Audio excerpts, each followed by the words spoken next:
What is up, everybody? Good morning. Today we're gonna do some awesome stuff. I'm gonna pull up Propstream and I'm gonna show you some of the filters that I've been using to find leads for creative finance deals. And there's a lot of different ways to find, properties. And I'm sitting here with my wife, Jenn, too. We're getting some stuff done on a Saturday morning. So if you don't have Propstream, here's a good time to see what it looks like, right? And see some of the cool things you could do. And if you already have it, here are some filters that you can use that will kind of just, give you some opportunities to make some calls.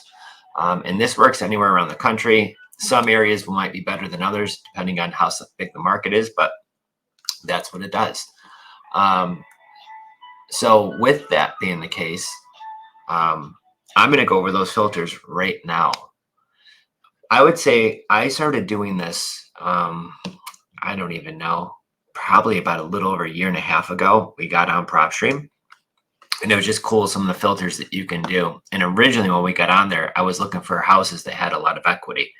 And that was a great way to find maybe sellers who were absentee owners and they had a lot of equity. That means they lived in another place and they wanted to get rid of a house potentially. And so that's how I found some of my first deals. But this was a really neat way to how to find creative finance deals. And let me start dropping that stuff right now. I'm going to let some of y'all get checked in too, because I know I got a lot of people coming today. I'm going to pull up Propstream and we're going to dive into this. There is the comment section. I'm also going to post a link.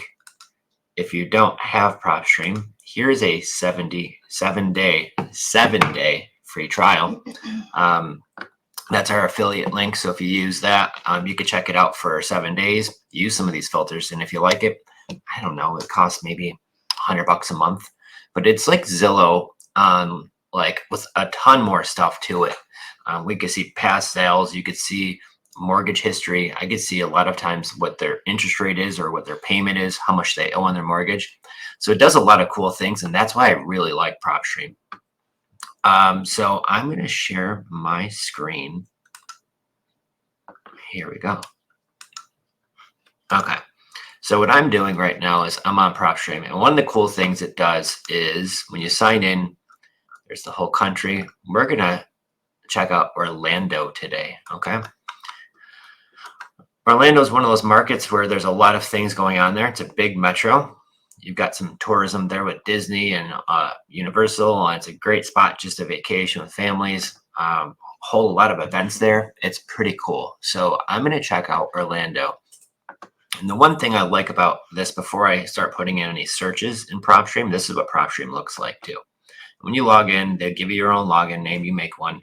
And it's once you do, you sign into this screen. The one thing, though, that I didn't know for a while Propstream had was this little tool to the right called Analytics.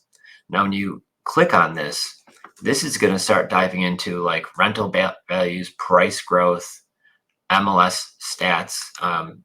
For an example, if you click here, listing price, okay, and there's going to be a thermometer here, and this is going to give you a map of what everything looks like.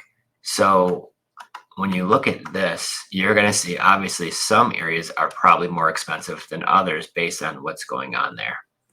Can you tell the dog to stop?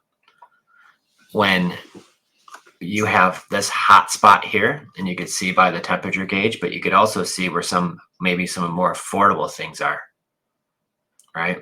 So this part, probably not that expensive. You could see here in Tampa, pretty expensive. Along the coastline, obviously pretty expensive. So that's kind of cool that it does that. MLS info. You also could do established values, right? And estimate values. Once again, $1 million plus is all going to be in red. So you can see where all the expensive stuff is. The 100K range is all where the light blue is up in here. So if maybe you're looking to tap into the Florida market for the first time, there are some affordable places, which is sometimes you don't think that's a possibility, but it is. Here's the one interesting one, though, is price growth. So price growth you could do over the last 1 month, 6 months. This is going to go by current sales. So if we look at what price growth is over the last 6 months in Florida, It's been a little bit beyond the plus, barely plus of the neutral, which is like a green. You'll see a lot of yellow, right? But also here too, you might see some areas where down here, well, jeepers, this is still red hot right here. What's going on here, right? And of course, it's one of those barrier islands. There must be a lot of sales and prices are still jumping up there. So that's kind of neat that you can still do that right from here. So those are some of the analytics you can do. And I mean, you can go look at some price growth for the last 3 years in this area, right? Now look what the rest of the country looks like. So you can see in some markets where the markets were red hot over the last 3 years, there's been a tremendous amount of growth. Then you could see some areas where over the last 5 years, it was kind of still neutral. There are some pockets, right? So if I'm investing, I could use this data to help make some educated decisions. Now you can see over the last 1 year, it looks like it kind of cooled off a little bit. In certain pockets, it didn't. And I don't know what's going up here. This is upstate New York. I don't know why it's glowing red up there. There's not a lot of properties, but for some reason it's getting hot up there. You got some streaks in here and wherever this is, I don't know, Nevada. Well, something's going on over there, which making stuff go still red hot, which is kind of neat. So it gives you an idea where the markets are starting to slow down. Let's look at 1 month. Okay, now we're starting to get some green in many places where there wasn't green. You're seeing a whole bunch of green in like this area too. So where Florida was red hot for the last few years, you even see some blue here. So the growth there is actually a little bit of a loss in some of these places in Florida, right? So if there's a change in the forecast, you can kind of see that happening. And that's what's really neat about this kind of analytic stuff that it does. So what I'm going to do, I'm going to start getting into the searches. And there's 2 of them that I really, really like. The first one I'm going to do is going to be if they have a mortgage on it. So I go to Propstream and I'm going to put in Orange County. That's Orlando.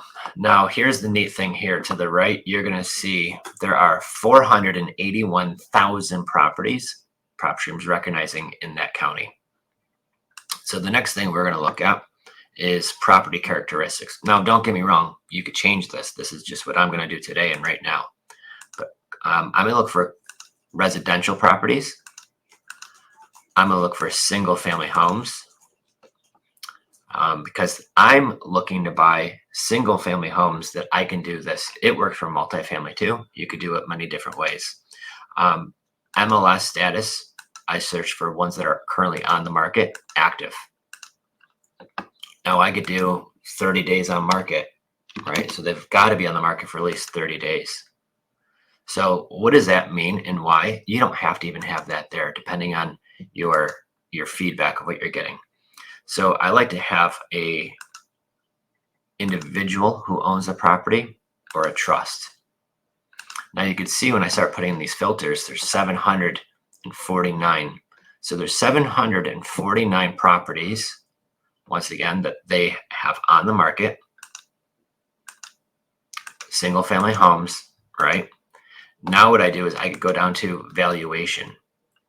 So loan to value is one of the favorite things I look for.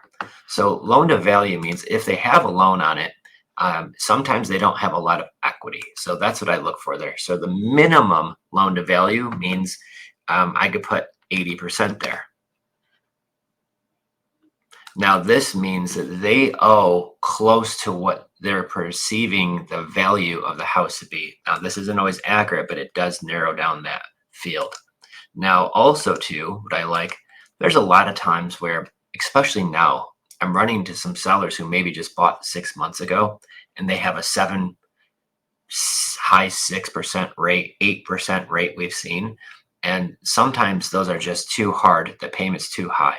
So for me, if I'm looking for ones that cash flow, because this is about cash flow, I'm going to make it the interest rate, the maximum interest rate they could have on their current loan is 4%. So what does this do? And I'm going to show you. Here is a list of 34 houses where they have a rough amount of equity. Now, this is what they're doing, and I'm going to show you how this works. We're going to look at this 4729, just the first one there, okay? Now this goes over in Propstream, the owner's information. This is going to go over, it's currently active. Okay. So this is one that's currently for sale. It's been on the market for 30 days. It has a public record of when they bought it was 410. The neat thing about Propstream, it does go over mortgage history. They owe about 400,000 on the house. Goes over what the interest rate is. So this is a good lead to call if I'm going to talk to the realtor, because why? They don't really have a ton of equity on the home. And it's listed at 475 right now. So the first thing I do is I go pop it right into Zillow. I pull up the listing because sometimes Propstream's not updated and it could be pending. Now this one's still for sale. This is why I love doing this creative finance stuff, guys, because I'm not looking at junkers, as you can see. I'm not looking at a house that usually needs contractors to go do the whole fix and flip, and it takes a ton of time. So why would I look for homes that have little to no equity? Well, because here's a nice turnkey house, and in some situations, the seller might need their money to move. In some situations, they might not want you to do this, but there's some situations where the seller's okay with you buying the house and then taking over, making those payments to their bank on their behalf and getting a 3% rate. Now, if I'm going to buy a turnkey house, I want to find something that cash flows. And at 3%, you're a lot more likely to cash flow than on a property that's got a 7.5% rate from what I've been finding. So when I'm looking at a house like this, things I look for is it does look a little empty. I don't know if it's staged, but these are the definitely kind of houses we do. And it might not be staged, but what I would do, now we just would call the realtor. And this is when I put on my hit list for definitely to call. The more they've had it on the market, the longer, sometimes the better. But that's just what I do, guys. And so now somebody's saying they can't hear you.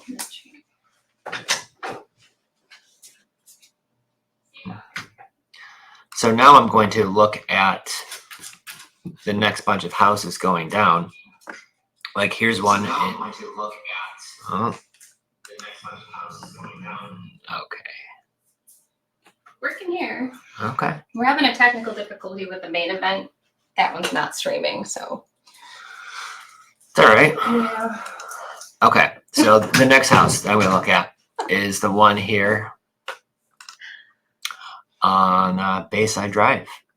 Right. So this house is listed right now. They bought it for $515,000. It's on the market for $1 million. Right. So chances are they've owned it for 5 years. They might need some money. Now, you don't ever know for sure, but they have a lot of equity, right? They can continue to drop the price if they need to. Been in the market for 30 days. So is that one I call? Depending. I like the ones usually in these circumstances with very little to no equity.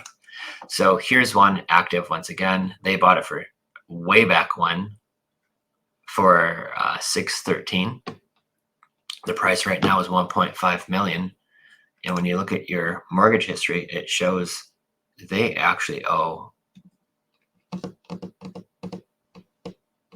and this one's in default. This is a good one to call because they have 2 loans on the house, one for 1.1 and this. So they're actually selling it right now. It looks like almost at a loss from what they owe on the property.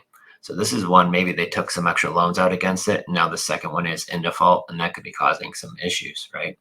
So this is what's neat about it too. It goes over the estimated loan payments, what their balance is, how much of a loan they've taken, what their rates are, and things like that. So this is where maybe this one has some motivation going on, I would think. You put that right on the hit list and you just call the realtor. And especially when you see this estimated equity. When I see the estimated equity, that's where I always see that that's what they're guessing that the value is worth based on what they owe. And right here, it tells you their estimated loan balance. So I just kind of pick through this list, guys, one at a time. This has got a divorce details. It's got liens, things like that. It's been on the market for 32 days. When you look at like mortgage history of what they owe on it, they really don't have much equity. Once again, it's a divorce. So sometimes those can be a little tricky because both sides of the divorce have to be on the same, idea of what's going on here, but they do work. And you can see this is just one county, guys. Once again, on the MLS, it's been listed at 3.1 million. They owe half that. That could be a little bit of a challenge, right? I just move on because their estimated loan value, they guess is 1.6, but this house is listed actually at $3 million. And really now what I do is I reach out to the realtor and I just ask them if this house is still available. Here's one they owe 510 on, and they've got it listed at 575, and it's been listed for 36 days. Here's what I'm going to look at. And then it's really easy. When I'm reaching out to the agent, just go on Zillow, find out who the agent is. So it's still for sale. It's still active. Once in a while, you'll come here and it'll show pending. So just look for that. But this one had a price drop, 3.7 listed here. So this is where we like to scroll down. This is built in 2003. So it's a 21-year-old house. You got the solar panels on the outside. Let's take a quick look. That's the community pool, community golf course. Okay, so I see an empty, vacant house. So instantly, it's something where, I don't know, they have a payment on it, and they're making a payment on an empty house. Those are the worst kind of payments to make, is when you're making a payment on an empty house, believe me. That stinks. So with this being the case, it's a 4.2, 2,000 square foot house, 20 years old. Appraised at 575, been on the market for 35 days. Doesn't have that many saves. Back in the day, 2 years ago, 2022, 21, if it was on the market for 35 days, this would already be pending, but you'd have like 1,000 saves, and now it's 28. It's a huge difference, and this would be multiple thousands for views back when the market was 2-3%. So let's see what they've been doing here, and I'm going to tell you why we just stumble upon a little gold. Okay. Yeah, this is a total one to call. So if anybody wants a really good lead, jack this one. If it's not already taken. So this one right here, the house is built in they bought it in 2018 for $295. But if you remember, we go back to Propstream, they owe 510 on it. One's at a 2.2 rate. Love that. One's at a 4.5 rate. I'll take it. Combined payment is $3,500. So we have to check into some things that does not include tax, insurance, or HOA. So we need to see what it rents for too. Oops. But now when I go back to here, so they list it on the market 1 year ago, just about, for 550. It doesn't sell. They drop it to 528. Not selling. They crack it under 500. Doesn't sell. They keep on dropping the price. It's not selling. Guys, this is less than what they owe on the house. They put the price back up to 506. Doesn't sell. So what do? In September, they feel the pressure, so they list it for rent. They list it for rent for a week. They remove it. They list it for sale again at 550, 549, 570. And you can see what I'm saying here, right? They've got a pending sale. 2 months later, it goes back on the market. When you have a pending sale and then you find out 2 months later that for some reason they don't buy, maybe the buyer backed out, who knows? But that's never a good thing. It's always the worst. So they list it back December. I mean, legitimately 9 days before Christmas. That's like typically the worst time to list houses, but hey, you got to do what you got to do. They drop it $1,000 the next day. That'll help. 555 on a couple days later, they drop it. They remove the listing. They list it for rent again for $2,895, $2,700, $2,600, $2,700. They take it off. They list it back again, and it's probably still not going to sell at this price if it already wasn't selling at this price or that price or that price, right? So now I can sense some financial stress. These people need to get this payment off their back. They're willing to rent it. They're willing to sell it, whatever it takes to get this beautiful 4-bedroom, 2-bathroom, 2,000 square foot house with solar panels that's vacant and empty, right? This would definitely be one I'd call. It's a cute house, cute area. So this is one great way. This is why I love Propstream. So if you don't have this already, there's the link down below. I share that with you guys. Yeah, we do get a small kickback, but as you can see, it's worth it to have a little bit of an educated call. If I'm going to call 5 people today, because that's the only amount of time I have, I want to talk to the best 5 people. And this could help narrow that crowd down a lot quicker. And so when I had my full-time job, 4 or 5 years ago, I didn't have a whole lot of time to make calls and do things like that. So I know if I have 20 minutes today, I need to spend my 20 minutes doing the most productive things I can. And so this will help you do that a little quicker. So here's another one. Yeah, this is a cute house, 2,600 square foot, 4-bedroom, 3-bathroom. Goes over seller's information. So MLS details, let's take a look. They've got it listed at $525. They bought it here. What do they owe on it? Well, jeepers creepers, they owe that on the house. I mean, they owe $550 on this thing. And they have it listed right now at that. Okay, so let's take a look at this, right? I'm just talking to myself, and if you're listening, cool. But this is exactly what I do. The 2 rates are 3.3, 4.62. FHA, here's the lender, here's their term, length, payments, estimated balance of the whole 9. When they even took them. So they took both of these mortgages a while back. So the value of a lot of these deals is a turnkey, beautiful house, but a lot of the value too is just having these 2%, 3%, 4% interest rates.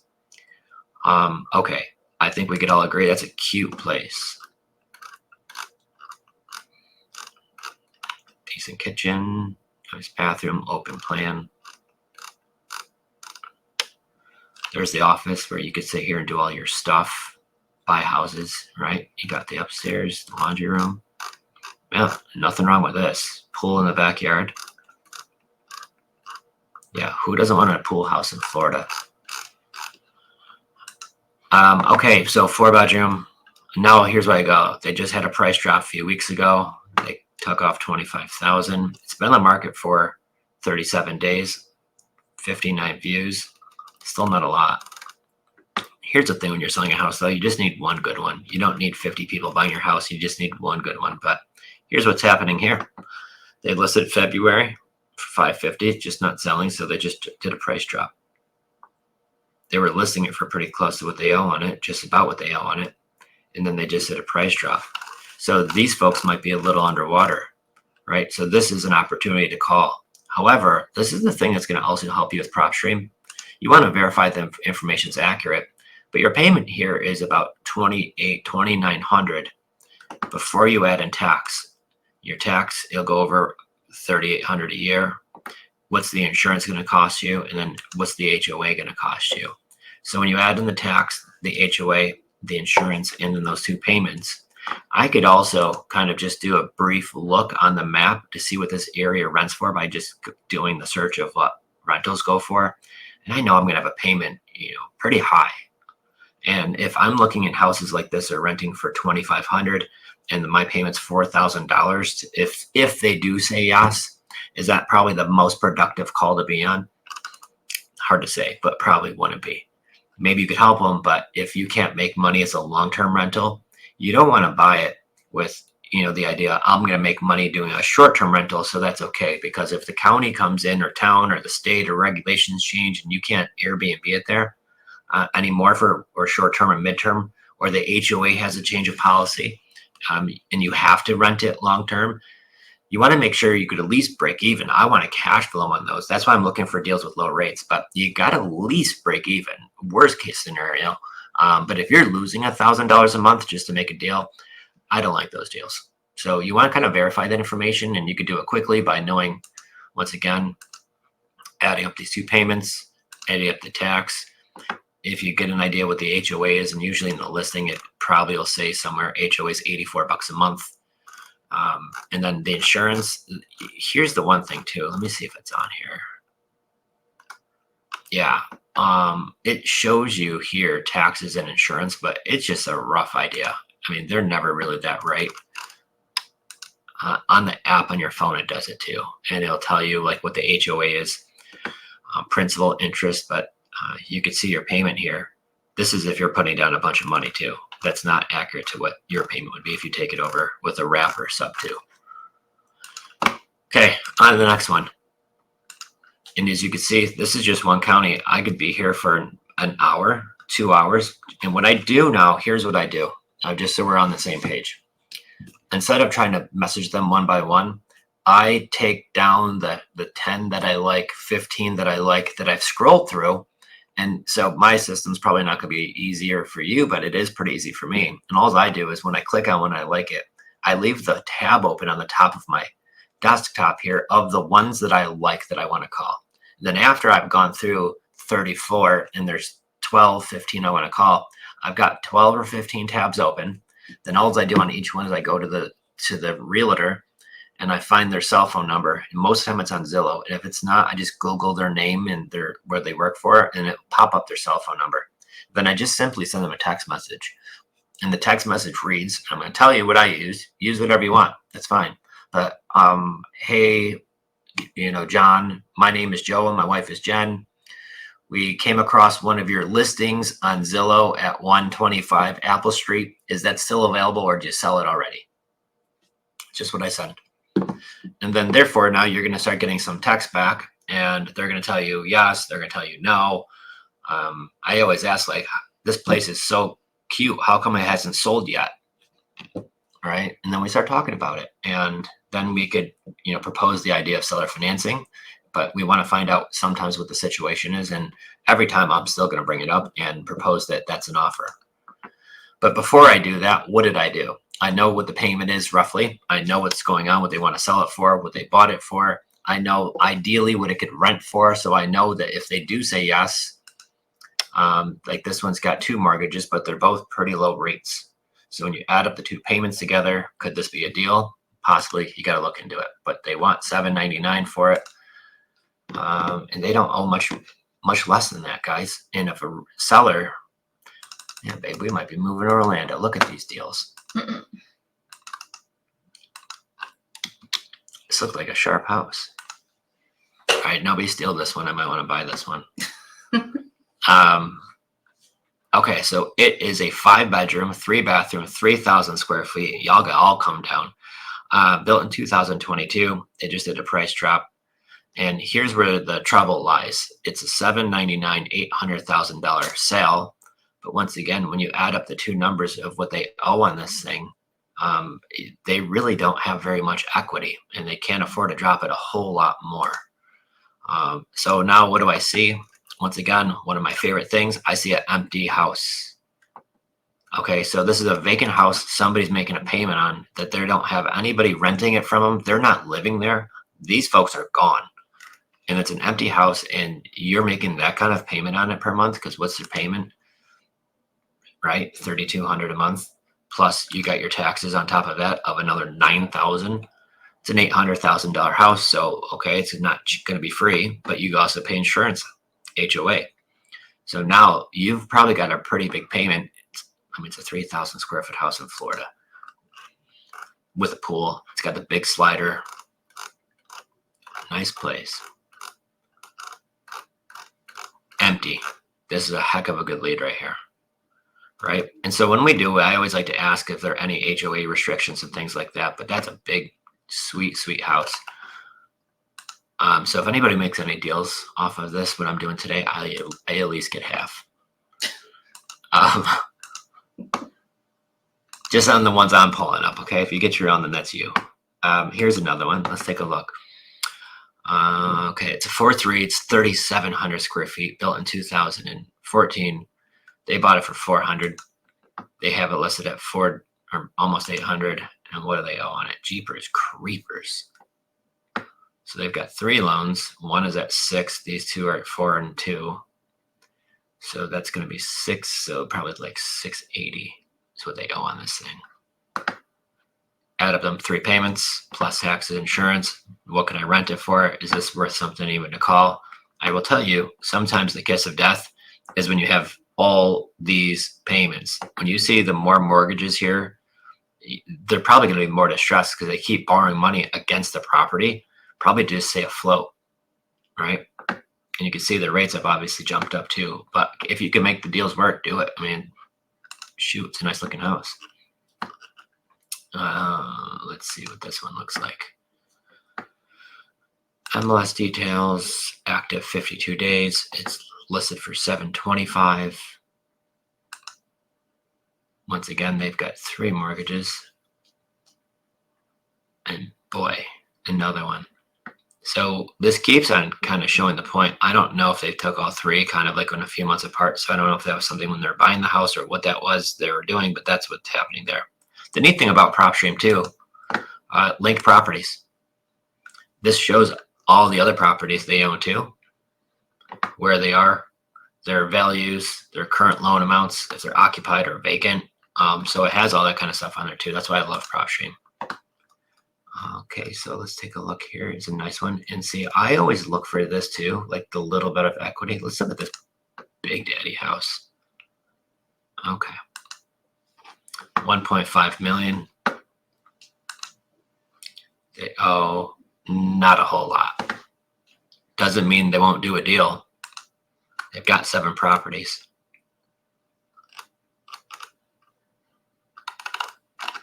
That's a nice house, as you can see. So you know what they say is you got to try. Worst they're going to say is no. But crazier things have happened.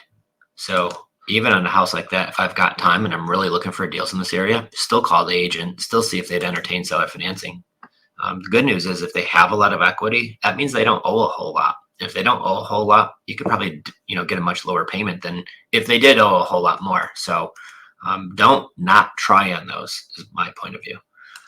527 sale. Once again, they're getting close to having very little to no equity. That would be definitely one I would call too. So these are the ones that now I'm going to go over free and clear properties. Okay, so I gave you a whole bunch of ways to find properties in whatever area you pop in your county and find interest rates that are under 4%, or you could change it whatever you want. So next thing I'm going to do is I'm going to go to filters. I'm going to reset them. Okay, we're going to stay in Orange County, Florida. I'm going to just do this one today, and then if we do this again, we could do a different county. But you can see, once again, there's almost 500,000 properties there. So I go to property characteristics. Here, I'm looking for residential. I'm looking for single family homes. Once again, you could put in multifamily, you could put in condos, you could put in whatever you want. Doesn't matter. This is just what I'm doing. MLS status, I'm going to hit on market. I'm going to hit active. You could do days on market. I did 30 in the last one. If you didn't do 30, you'll see even more than the 36 we were looking at. But I'm going to do, let's just do 30 for just keeping it even. Okay, ownership info. What I do is I'm going to put in an individual or a trust. You could leave it open to corporations too, companies if you want to. We could do that. No reason why we can't on this one. Right. So here's the one thing I'm looking for here. I'm looking for absentee owners. This is the filter that I use here, and you could use it on the other one too. It just every filter you do shrinks down the amount of things you're going to look at. But on this one, what am I looking at? I'm looking for single family homes that have been listed on the market for beyond 30 days or more. It's owned by a person or a company. It doesn't matter to me, but they're an absentee owner. That means that owner lives out of state. And I can do out of county too, because I go from 80 out of state. If I hit out of county and out of state, I go to 147. So this is somebody who still lives in Florida, but just not in that county. So they live somewhere else in Florida. This one means they live out of state. And we're just going to do the out of state right now. So this means somebody, and the way they could tell is because the tax bill gets mailed to a different address. And that address on this search is out of state.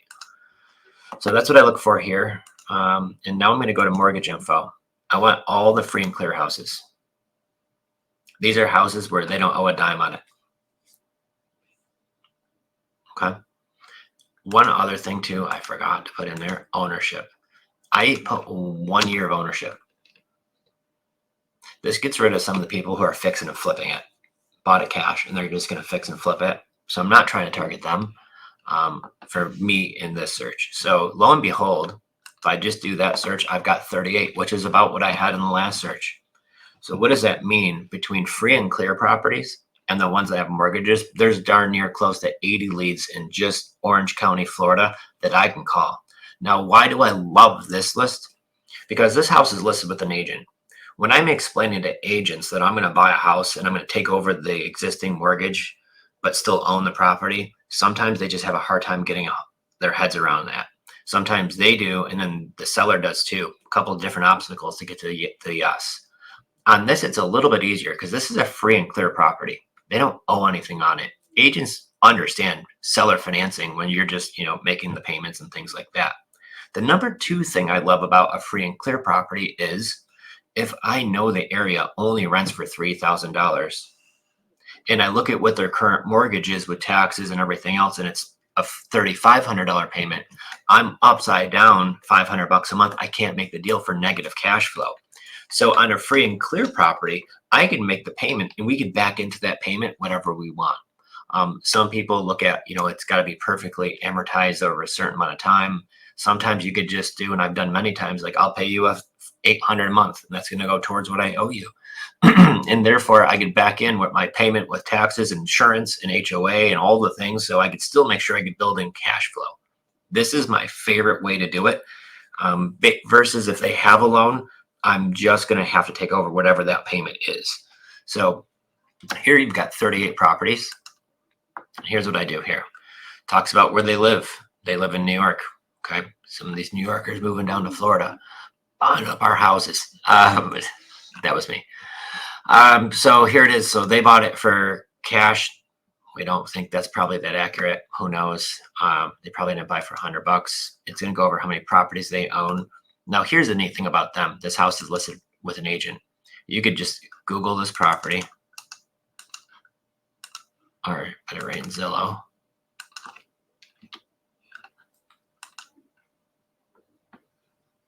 Still active, right? Now, here's the neat thing too. Like this house, the roof looks to be a little older. It might not qualify for an FHA mortgage, depending on things like that. But if you could buy it with seller financing, there's no bank inspection. Sometimes it's an easier sale for the owner too. So just keep that in mind.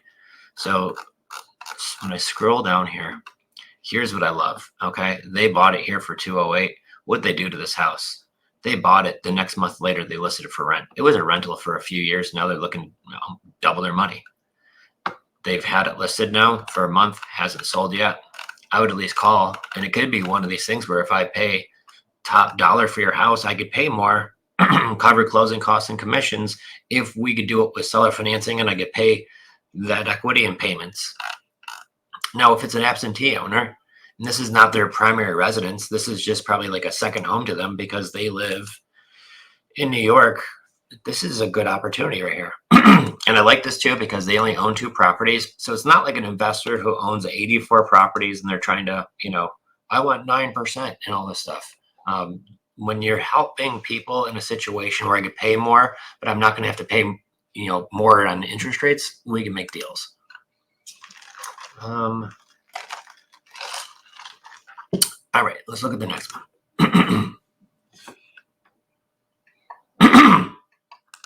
Okay, so here it is. These people also live in New York. I was right. They're all buying the houses down here. Okay, so they bought this for $189. It's a house built in 1969, a little bit older home. Here's the one thing about Florida. If you're looking at Florida, if it's a wood frame house, you really have to be concerned with termites. It's a big thing down here. I'm from upstate New York, Rochester. Shout out Rochester. Freezing cold up there right now, but freezing cold keeps away termites. So in all of the years of being up there, I've honestly never seen termites until I moved to Florida. And as I was out with my wife this morning, going to get our Starbucks, maybe if I talk about Starbucks enough, they'll start sponsoring us too. But that cold brew. But on our way to Starbucks this morning, we were driven by a house that has a huge tent over it. And that's what they have to do here if you have termites in your house. So wood frame houses are block frame is where you really want to be. And almost all of them are, but you'd be surprised how many aren't. So this is a cute house. Does look empty to me. I think we could agree on that. this could be old photos because maybe it's not. Also, too, like this doesn't look staged because usually they use more modern stuff. But a lot of times you could tell, look real close, and humans, we could spot it. Sometimes they're virtually staged. It's a lot of living room for just one little couch. Probably like a vacation home is what I'm guessing what it is. Got a pool, nice house. So once again, if I'm able to pay $509, which may be too high, maybe we agree on $499, where the seller still feels really good about their price. But I feel good because I could buy it with very little to no money down. I could have a super low payment that I could cash flow on. And I could have a really long term. So if the market goes up or if it goes down, I don't have to be stuck in like a 2-year term where I have to get them cashed out. Many times I'm getting 10, 15 years or longer. That's what you want. So if I get paid top dollar, this is how I can make that work. And you're going to find some situations where maybe they bought it high and they don't want to take a loss, or maybe they're okay with payments. But there's nothing wrong with this house at all. I think we could all agree. Maybe that's not your furniture choice, but it's move-in ready. So that's a neat one. I'd be messaging the realtor. Hi, my name is Joe. My wife is Jen. We came across one of your listings on Zillow. Pop in the address. Is that still available, or did you sell it already? And then I just do that text to all of them at once. And the reason why I do that, I do it all in a group. If they respond to you, you want to put the address, obviously, so they know what house you're talking about, but B, so you do too. So when they reach out, like, yeah, it's still available. You're like, okay, what house was this agent? Because some might not get a hold of you right away.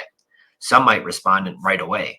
So when the ones that do respond, you want to know what house that you were looking at. So if you have got to go back onto Zillow and quickly pull it up because you've looked at 100 houses, you could do it real quick. And plus, obviously, the agent's going to know what the heck you're talking about too. Okay, here is a house. They bought it for $192 not that long ago, 1 year ago. What do they have this thing listed at?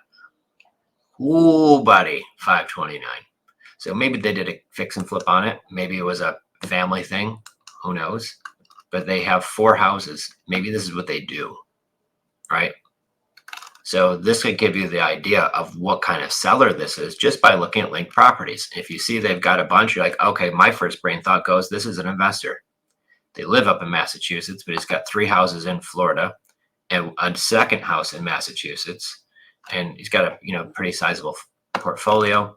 If I talk to them, they might be open to seller financing, but sometimes they do want high rates, but it's always worth a shot. But he's also an investor, so they might be open to more than normal people too. Normal people, investors aren't normal. Well, normal as far as like regular, everyday Joe and Jen. Mm-hmm. Okay. So cash, they bought it for $68,500 in 2014. I don't even know what it's for sale for, but if I had to guess, I'm going to think $375 just because this is Florida. Okay, $250. Okay, a little surprise. Sometimes they go for the moon down here, some of these sellers. So you always never get too surprised what they ask for. So here's a house in Orlando, inexpensive entry level home. And let me be honest with you guys. We all love these big, huge, beautiful houses and the pools and the 5 bedrooms. I honestly hate having rentals that have pools just because of the fact that it's a pool and that makes me lose sleep at night. The other thing is the entry price homes that are affordable. These are the ones that are still moving, where the expensive stuff isn't as fast. It still is, but isn't as fast as the affordable stuff. Maybe you've got people downsizing, or you have people looking for their first home. These little 1,200 square foot ranches are some of my favorite houses to do. So this one's not that expensive. They bought it for 2014 for $85,000. They listed it for sale. They had it for sale for a couple months, didn't sell. So what do? Listed at a new higher price. That will teach them. Maybe they did some work to it, but when you have it listed and then you generally go up in price when it doesn't sell, it's kind of hard to do.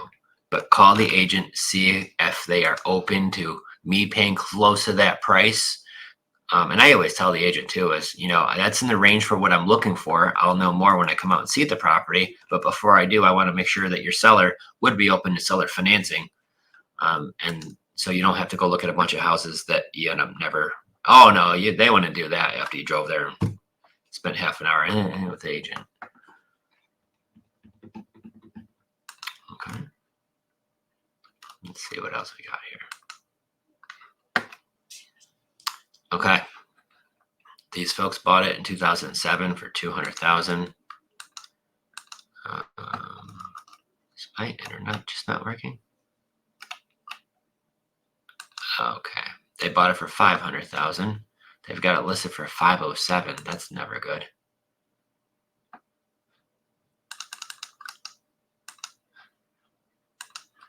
All right.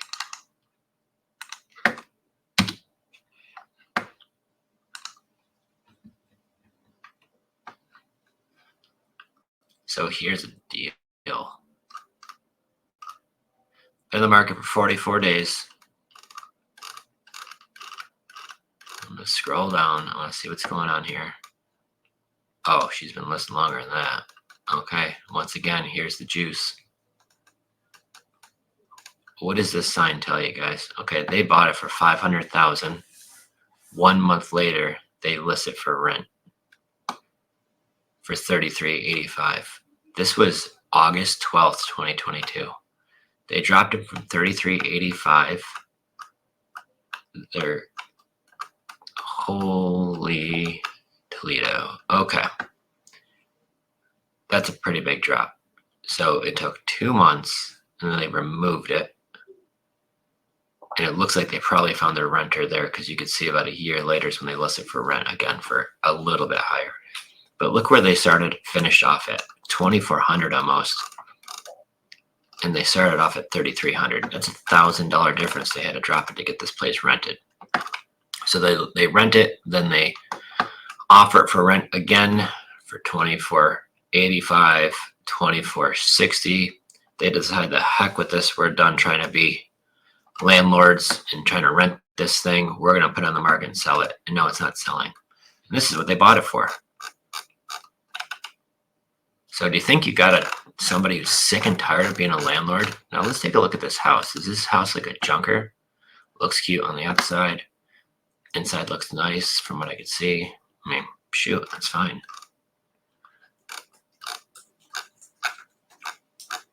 Guys, like, here's when you definitely call the agent on. And they keep dropping the price and it's just not selling after a while now. Rent and trying to sell. All day long, I'm calling this. Where do they live?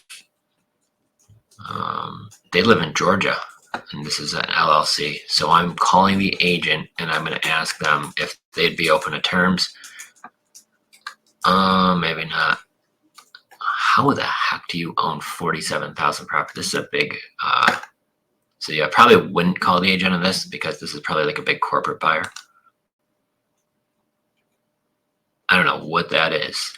I'd still maybe call, but odds are when I go to link properties, unless it's messing up, it's going to say that this is somebody who owns a lot of properties. And you do find that quite often. You'll find one of these big corporate buyers that does own 47,000 properties, and they have this huge $1 trillion portfolio and all this crazy stuff. They're probably less likely to do terms. It's still worth a shot, but you're probably just barking up the wrong tree. I like talking to the folks who live in Illinois, right? And they want to sell or Massachusetts and things like that. So she bought this in 2020 for $215 or $212. They've got it listed right now for rent, so it's not even for sale. Link properties, this is the only one they have. I'd still call it, even though it's listed for rent, and ask the agent, it's a cute house. I'm looking to pick up a couple properties in the area. Would your seller be open to either renting it with the option to buy, or would she just outright sell it with seller financing? Where the heck is this one? Well, let's take a look first. This is the agent. This is who you call. Well, maybe they would be, because they bought it. lived there probably for a few years because it doesn't look like it had a past rental history. So they rented it at listed at 2,100, 2,000, 1,900. It's been up for a few months now. Hasn't found a tenant yet. So maybe the owner would be, because this is a free and clear property. Free and clear property where this person lives in Massachusetts. So I am providing tons of value for you today because that's my favorite. And I'm just giving you tons of free leads right now, guys. If you're not calling these things, what the heck are you doing today on a Saturday morning? This is like the best thing to be doing. Because you're going to find agents who have some houses that are having a hard time selling. You're going to have owners who have free and clear properties. As you can see, some of these folks have tried to sell. Some of them have tried to rent and sell, and neither are working, and they're just getting frustrated. And if you could call and provide a solution to where maybe they just don't want to have to deal with the property, and if they could turn in from the owner into a bank, and you could just make payments directly to them for their equity until you could get them cashed out later on, this could make a win-win for everybody. Get that house off that agent's books, right? Because nothing more than they want to do is get this thing sold too. So if you could sometimes negotiate the commission, some agents have negotiated with us and said, hey, I'll give you a big discount on my commission if you can make that deal work. We did a deal. We partnered up with some friends in Tampa on a seller financing, and the gentleman was losing his house because he was behind on payments.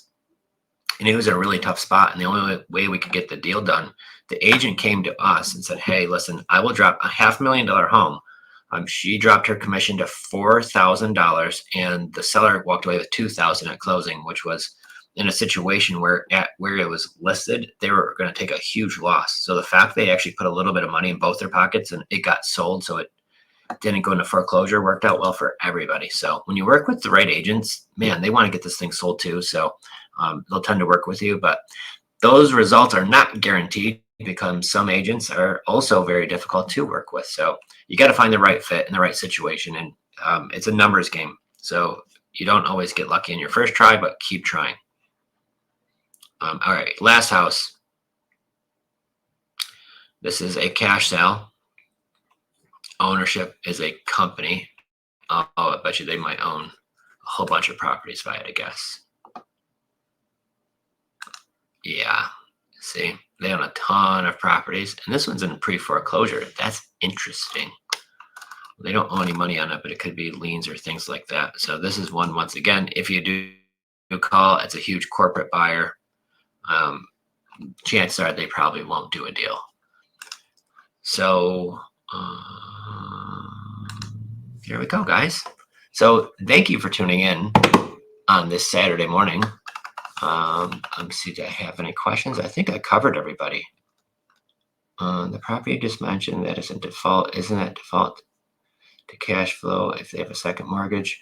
Carrie, on the one I was looking at, if it's in default, you got to just check the cash flow versus what they get rent for. That's the biggest thing that I always look for every single time.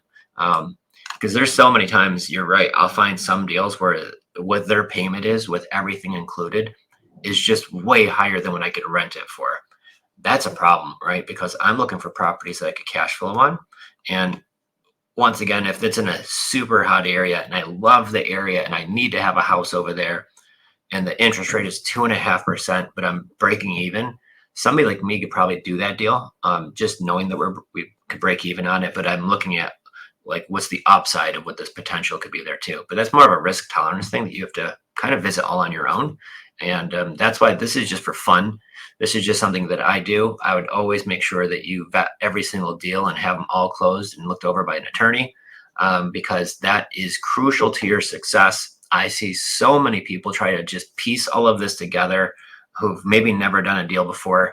And this isn't something that you really want to take lightly, because sometimes if they do have a mortgage and you're going to buy it with a wrap or subject to, you really need to know how to close that the right way and protect yourself, protect the seller, and many other things too, so you don't put yourself in a bad spot. So that's why I'm really big on learning how to do this the proper way. Get some education on it, guys. And YouTube is great for entertainment and kind of getting the idea. And that's when I got on YouTube in 2016, 8 years ago, where I discovered this. And it's about this time of the year too, it was the spring. But I didn't start like diving more into it until like late spring, early summer, where I started really watching a lot more YouTube videos. And then 6 months of like diving deep, we went and hired a coach. And that was our very first coach that we hired, was in the spring of 2017. And because we did what that coach said, we bought our very first deal with creative finance. We bought many others the old-fashioned way, buying, burring, and all that other stuff, wholesaling. But here was the first deal where we actually bought with $100 down. We had a turnkey house that we didn't have to worry about contractors this time.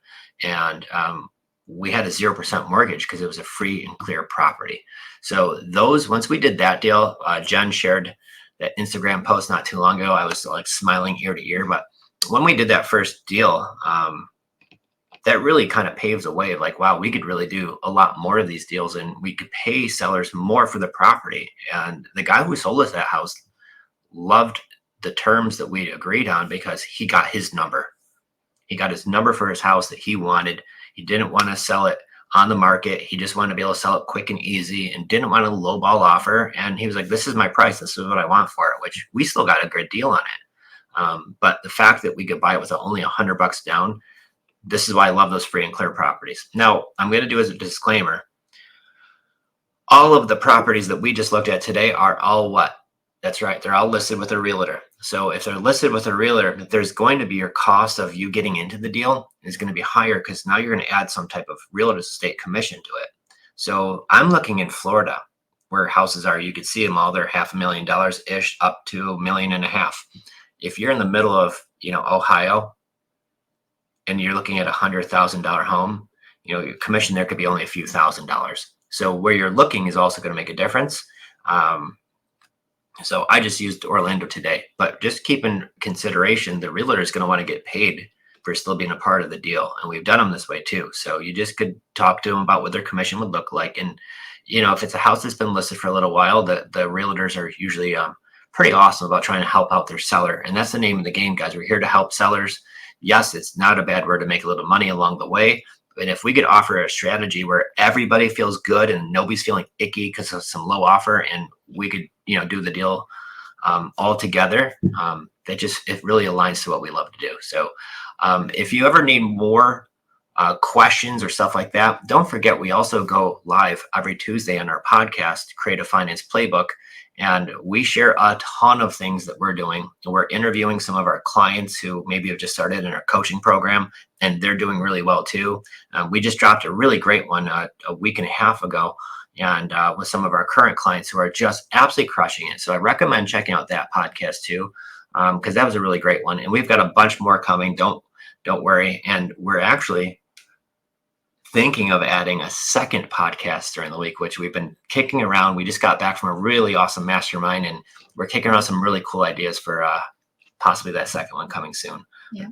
But I want to come chat on a Saturday, kind of explain what we're doing. I hope you're all having a wonderful day, and keep going, guys. There's leads out there, there's sellers out there everywhere, and they need some help. So have a wonderful weekend, and I'll see you soon.